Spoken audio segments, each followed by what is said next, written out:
Hi മച്ചാന്മാരെ, ഞാൻ ഇപ്പോഴുള്ളത് medical കോളേജിൻ്റെ സൈഡിലാണ്. അവിടെ എറണാകുളത്ത് നിന്ന് ഒരു അമ്മ ഇവിടെ ഒറ്റയ്ക്ക് ഇരിക്കുന്നുണ്ട്. അവർ ആരും ഇല്ലാതെയാണ് ഇവിടെ ഒറ്റയ്ക്ക് ഇരിക്കുന്നത്.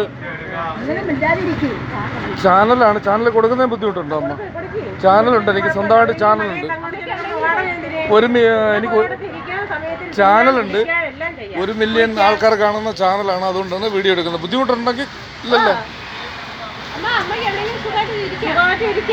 ഈ അമ്മയെ വന്ന് ഇവിടെ ഉള്ള അധികൃതർ ആരെങ്കിലും കണ്ടു കഴിഞ്ഞാൽ ഗാന്ധി ഭവനിലോ എവിടെയെങ്കിലും ഈ അമ്മയെ ഒന്ന് ഷെൽട്ടറാക്കി കൊടുത്തു കഴിഞ്ഞാൽ നല്ലതായിരിക്കും. മെഡിക്കൽ കോളേജിൻ്റെ അത്യാഹിത വിഭാഗത്തിൻ്റെ ഓപ്പോസിറ്റാണ് ഇവിടെ ഇരിക്കുന്നത്. ഇവിടെ നിന്ന് കൊടുക്കുന്ന ഒരു നേരത്തെ ആഹാരം കഴിച്ചിട്ടാണ് ഈ അമ്മ ജീവിതം മുന്നോട്ട് കൊണ്ടുപോകുന്നത്. അല്ലെങ്കിൽ ഈ അമ്മയ്ക്ക് മഴയും ഒക്കെ നനഞ്ഞ് ഇവിടെ ഇരുന്ന് കഴിഞ്ഞാൽ ഒരുപാട് അസുഖങ്ങൾ പിടിക്കും. ഇതിനടുത്ത് തന്നെ ആൾക്കാരുണ്ട്. ചോദിക്കുക, എന്താണ് ഇവരെ കുറിച്ച് എന്തെങ്കിലും പറയാൻ പറ്റുമോ? പറഞ്ഞോളി.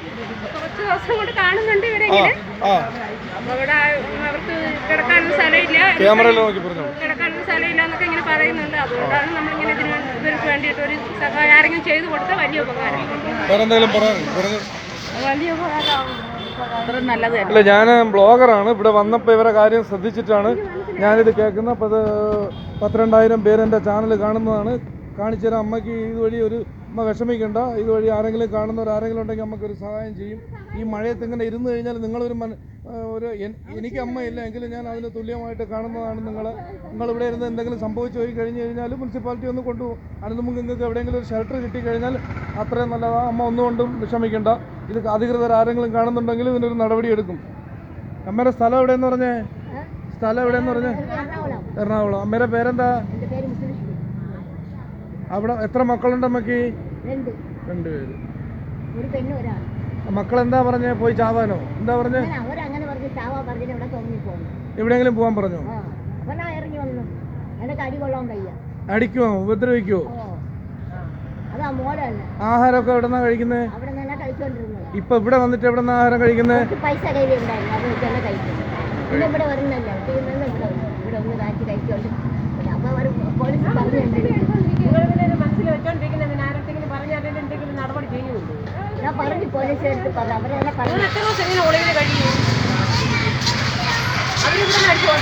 ഇവിടെ ഇരിക്കാൻ അങ്ങനെ പോലീസൊക്കെ വന്നു കഴിഞ്ഞാൽ, അല്ലെങ്കിൽ ഗാന്ധി ഭവൻ പോലുള്ള അവിടങ്ങളെ കൊണ്ട് പോയില്ലെന്നുണ്ടെങ്കിൽ നിങ്ങൾ ഇവിടെ കിടന്ന് നിങ്ങൾക്ക് അസുഖം പിടിച്ചു പോയാൽ എന്ത് ചെയ്യും? അസുഖം വരും അമ്മ. ആ ഒരു ഗവൺമെൻറ് അതിനുള്ള വകുപ്പ് ഞാൻ ചെയ്യാം അമ്മ. അമ്മ ഒന്നുകൊണ്ടും വിഷമിക്കണ്ട. അമ്മയെ ഒരു ഷെൽട്ടറിൽ അവരെത്തിക്കും. അതിനുള്ള വകുപ്പ് ഞാൻ ചെയ്യാം. അമ്മ ഒന്നുകൊണ്ടും വിഷമിക്കണ്ട. സന്തോഷമായിട്ടിരിക്കണം. ഒന്നുകൊണ്ട്